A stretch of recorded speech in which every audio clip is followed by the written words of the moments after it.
এই যে ভাই শুনেন, এদিকে আসেন। জি ভাই বলেন।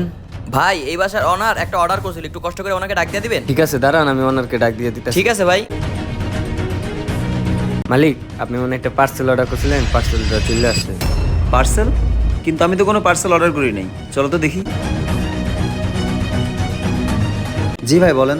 ভাই আপনার এই বাসা থেকে একটা পার্সেল অর্ডার করা হয়েছে, সেই পার্সেলটাই আপনার আজকে আসছে। কিন্তু ভাই আমি তো কোনো পার্সেল অর্ডার করি নাই। আরে ভাই আপনার বাসা থেকে তো আসছিল। আচ্ছা এক কাজ করেন, আপনি পার্সেল অর্ডার না করে থাকলে তাহলে ক্যান্সেল করে দেন। ক্যান্সেল? কিন্তু কি ক্যান্সেল করবো? আমি তো কিছু অর্ডারই করি নাই। ও আচ্ছা বুঝতে পারছি। এক কাজ করেন ভাই, আপনার ফোনে একটা ওটিপি চাবে, ওই ওটিপিটা আমাকে দেন, আমি আপনার অর্ডার ক্যান্সেল করে দিচ্ছি। চলে গেছে। 4529।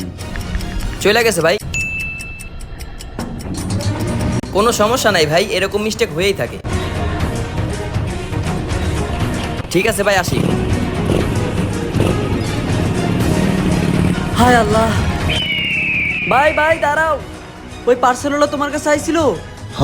ভাই ওটা তো কোনো পার্সেলওয়ালা ছিল না, ওটা অনেক বড় একটা স্ক্যামার। আমার অ্যাকাউন্ট থেকে 5 লাখ টাকা লইয়া গেছে গা।